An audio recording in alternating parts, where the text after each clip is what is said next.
Oi, pessoal. Aqui é Maurício Longo, Alexandre Strack, da Mundo Exponencial, hoje para conversar com vocês no programa de número 150 dessa série aqui, sobre algumas das coisas que ou se popularizaram ou se tornaram realidade nesse período de tempo de 14 meses que se passaram desde que a gente começou essa série.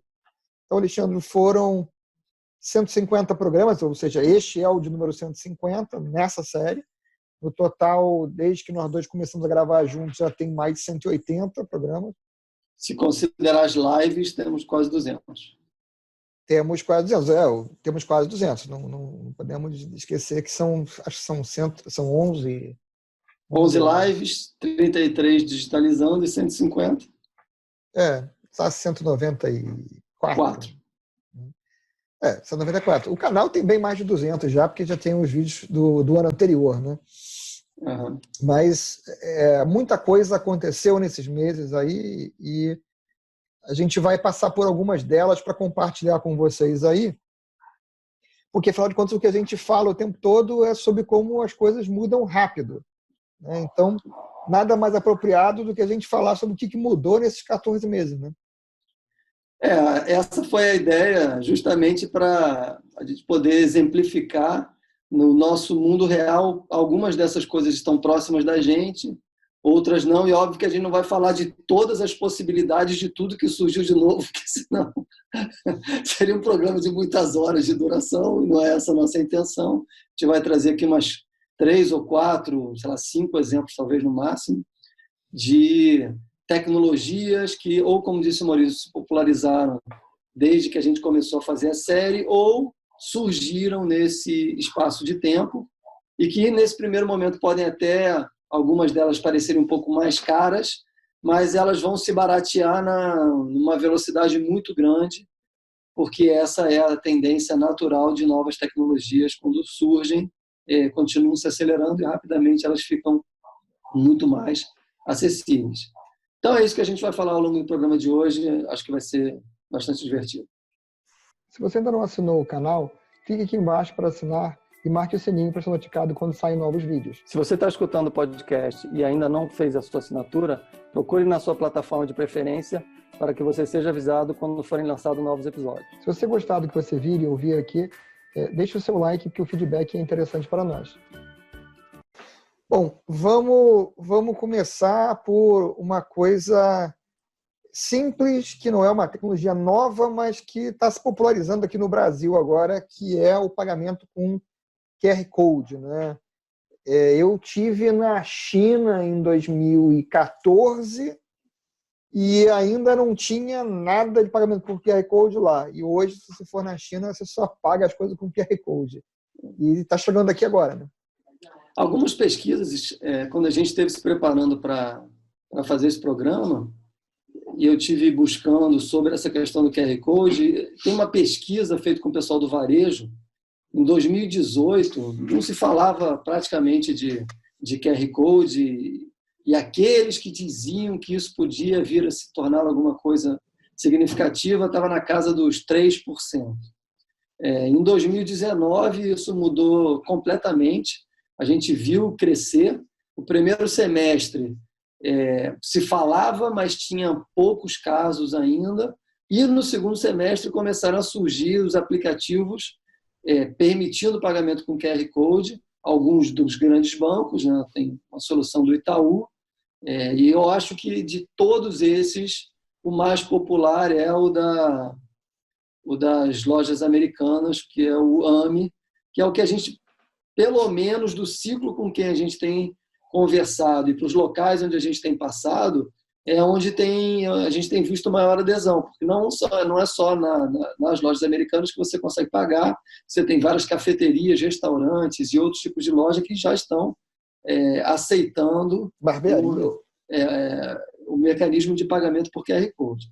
Então, eu realmente acredito que isso vai se acelerar cada vez mais. A gente está em março de 2020 e a gente está vendo o reality show da Rede Globo, que é o Big Brother. Ele está usando o mecanismo de pagamento por QR Code dentro do programa, que é o PicPay, e que também automaticamente vai se popularizar muito, porque, obviamente, o programa da Globo tem uma audiência gigantesca e as pessoas já estão baixando para utilizar pagamento através da plataforma do PicPay.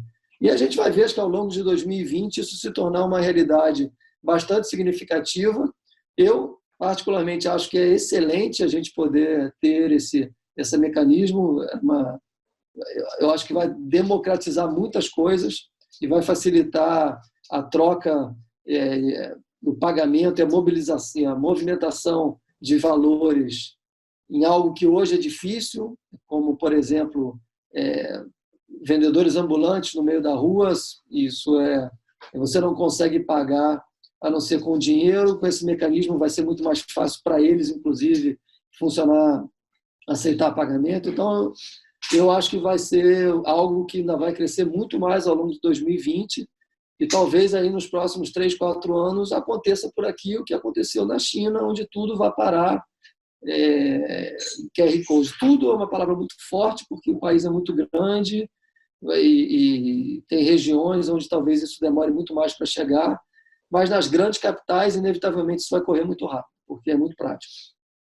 E se bobear, até nas regiões que você menos espera, se torna mais popular ainda, né? Porque você tem os casos lá da África, no países onde não havia infraestrutura nenhuma, e os métodos de pagamento que são por telefone celular se tornaram rapidamente muito utilizados, porque exatamente era fácil para aquelas pessoas que não tinham acesso a uma rede bancária normal fazer uso dos aplicativos e ter acesso a uma comodidade que não é disponível, né, para eles. Eu diria que onde tiver conexão, isso tende a crescer muito rapidamente. A conectividade ainda é importante para que isso funcione, né? Então, as regiões mais remotas, elas ainda vão ter talvez alguma dificuldade, mas ao decorrer do nosso programa a gente vai falar de uma tecnologia que provavelmente vai resolver isso muito mais rapidamente, a questão da conexão, mas bom, vamos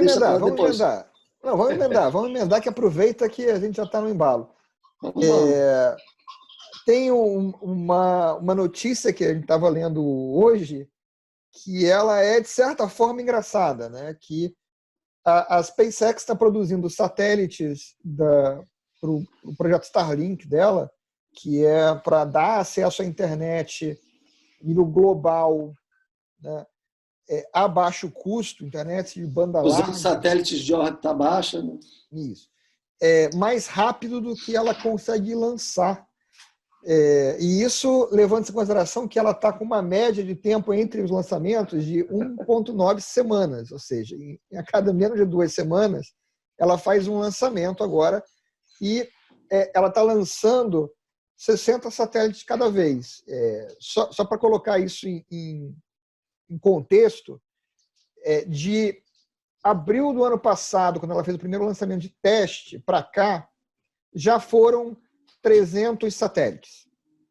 300 satélites. Bom, a maior constelação de satélites de comunicação existente até então era de aproximadamente 150, ou seja, de abril para cá, ela lançou o dobro do maior constelação de satélite de comunicação que existia.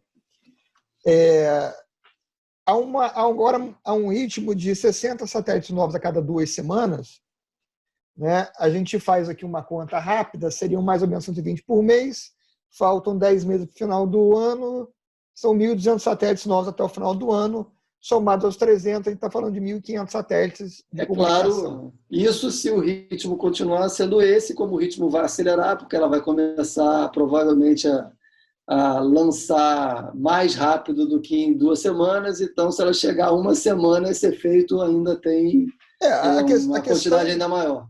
A questão principal é a seguinte, há poucos anos atrás, 3, eu conversei com um time de desenvolvimento de software que desenvolve software para o campo, né, para o agronegócio. E o software que interfaceia com sensores do campo, ele é essencialmente um software offline, porque nas fazendas, as distâncias e a falta de infraestrutura, óbvio, por causa do tamanho. Mas hoje eles estão usando redes LoRa, né, para fazer isso. Hoje, há uma direção nisso, mas ainda assim, quando a gente fala de fazenda, a gente não fala igual a uma mina, por exemplo, né? Que a gente já viu também. Ou um porto. Tem fazenda no Brasil que tem 3 aeroportos para você poder se deslocar dentro da fazenda, né? Então, você tem essa questão assim, do software ser bolado para ser offline. E eu estava argumentando que o software precisava ser repensado para ser online. E aí me afirmaram o quê? Que nunca ia ser online, porque no campo, nessas dimensões que a gente está falando, não era economicamente viável você botar as antenas, etc. Bom, esse projeto do Starlink deve estar completo em torno de 5 anos, 6 anos, é a previsão original. O ritmo atual já diz que deve ser menos do que isso, e o projeto já foi revisado de 12 mil satélites para 42 mil satélites, né? Para dar cobertura de novo, global, ou seja, você vai estar no meio do mato, você vai estar no meio do mar, você vai ter acesso à internet de banda larga. Essa é uma realidade que temos que levar em consideração que a própria SpaceX está trabalhando nas naves maiores para poder levar mais cargas. Então, 300 satélites cada vez, ao invés de 60. Então, daqui a pouco, é isso que eu ia falar, daqui a pouco cada lançamento leva 5 vezes mais. E sem contar o fato de que a nave nova é prevista para poder fazer 2 lançamentos por dia, ao invés de um lançamento a cada 2 semanas. Então, ou seja, acho que o que é interessante porque falamos disso, porque estamos ligando com a questão do QR Code, onde falamos de pagamento por QR Code, onde a gente estava falando que talvez em algumas áreas remotas do Brasil isso fosse demorar mais. Obviamente que com essa tecnologia tudo vai mudar radicalmente nesses locais, né? Não só a possibilidade dos pagamentos, como o agronegócio, como a vida das pessoas com conexão muito facilitada, coisa que hoje não é a realidade em muitos desses locais. Isso é válido não só no Brasil, como no mundo, né? Ou seja, governos que hoje bloqueiam a internet vão ter um novo desafio, que é ver como é que vai fazer para bloquear uma constelação gigante em cima do seu território, né? Então, de fato, o avanço do pagamento com o QR Code vai acontecer nas grandes cidades, porque a conectividade já aqui não é um problema, e ele também vai avançar para essas outras áreas, porque essa possibilidade de conexão está sendo resolvida pelo projeto Starlink lançado pela SpaceX e que está em plena avanço, como o Maurício acabou de citar, a reportagem que a gente leu hoje falava de que pela primeira vez na história temos uma empresa que consegue produzir satélites em velocidade superior à capacidade de colocá-los em órbita. Bom, vamos aproveitar e emendar numa outra tecnologia que também pode levar recursos que hoje são inexistentes em áreas remotas para muitas pessoas com um benefício grande aí na área de saúde, né, que é o ultrassom móvel, né, o ultrassom portátil, ou de mão, para dizer a verdade, né?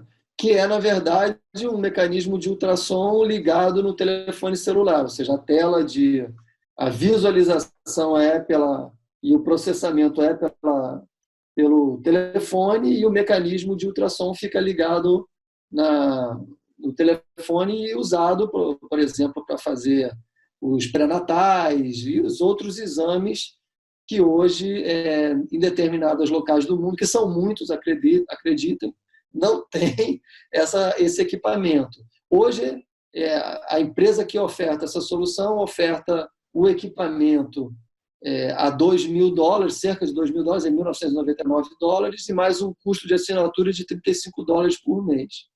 O que parece muito dinheiro, só que uma máquina de ultrassom, eu não tenho esse detalhe, mas eu acredito que a máquina de ultrassom tradicional que a gente usa para fazer exame deve custar mais de $2.000. Não, eu não tenho a menor dúvida, tendo visto algumas recentemente, que elas custam mais de $2.000. E tem um detalhe importante aí, né? Que é exatamente o fator que $2.000 já é um barateamento da tecnologia, pela forma como a tecnologia evolui, em 5 anos os $2.000 vão ser provavelmente $200. Né? Pela lei dos retornos acelerados, a gente sabe que daqui a 2 anos, como você falou, provavelmente essa tecnologia vai estar custando, sei lá, $100 ou $200 e qualquer um poderá ter um ultrassom na sua casa. Na assim sua quiser. casa, melhor, no seu bolso, né? Você não vai ficar andando por aí com o aparelho para fazer ultrassom, apesar de que poderia. Né? Não, poderia. Médicos que fazem. Médicos farão, né? Médicos fazem consulta em casa. Você vai poder fazer um exame na hora, sem esperar que a pessoa vá a um laboratório fazer. Né? Eu diria que esse preço de $2.000 já é suficientemente revolucionário para as ONGs, por exemplo, como Médicos Sem Fronteiras e outras ONGs de auxílio aí às populações que sofrem ou com catástrofes ou com problemas de epidemia e que são muitas vezes esquecidos pelos poderes públicos. Os médicos têm muita dificuldade nessas regiões para poder contar com aparelhos como esse.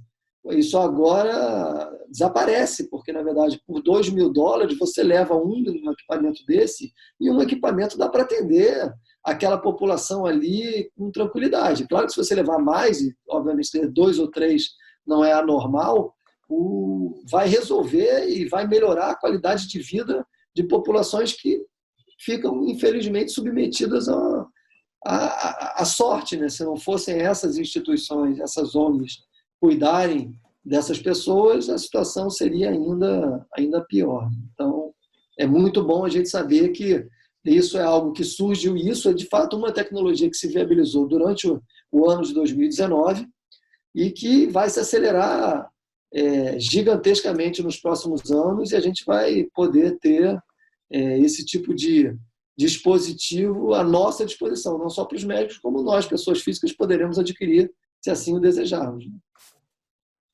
Eu só de curiosidade, né, eu pesquisei aqui, usando os recursos que a tecnologia disponibiliza para a gente, que eu encontrei uma máquina de ultrassom por R$135 mil. Então, bem mais do que os $2.000 que a gente está falando. Estamos falando $2.000 ao câmbio de hoje, R$10.000. E assim, encontrei essa de 135, tem uma de 102, uma de 200 mil, então fica aí uma comparação básica. Né? É claro que a gente está comparando leigamente aqui, só comparando do ponto de vista de preço. Provavelmente a máquina de R$130 mil faz aí muito mais coisa do que essa portátil, mas temos que levar em consideração o fato de que populações inteiras não tem nada. Você não tem como ver, fazer um pré-natal e saber como é que está o feto, a saúde do feto. Então, só uma máquina como essa já resolve. E tem vários procedimentos que você faz que você usa um aparelho de ultrassom para você garantir que você, ao por exemplo, espetar uma agulha no paciente, colocar um catéter, você não vai atingir uma veia, por exemplo, né, uma artéria. E que nessas localidades é uma comunidade que não existe. Né? Para quem já teve pedra no rim, eu já tive, eu posso te dizer que isso vai trazer uma qualidade de vida para poder fazer o exame, porque os sintomas podem confundir com outras possibilidades, como apendicite, por exemplo. A dor é similar, pelo que dizem.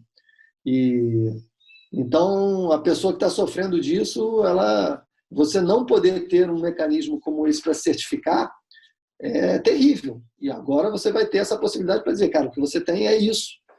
Claro que você pode medicar sem saber o que tem, mas você vai ter que pesquisar o que tem.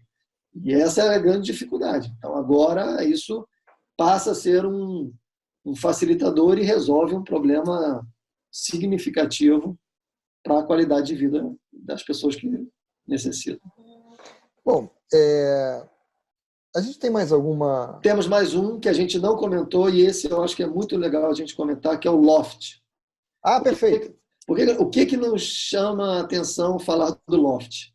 O Loft é um unicórnio, se transformou num unicórnio em janeiro desse ano, mas ele é o unicórnio mais rápido já criado no Brasil. Unicórnios são aquelas empresas que atingem valor de mercado de $1 bilhão.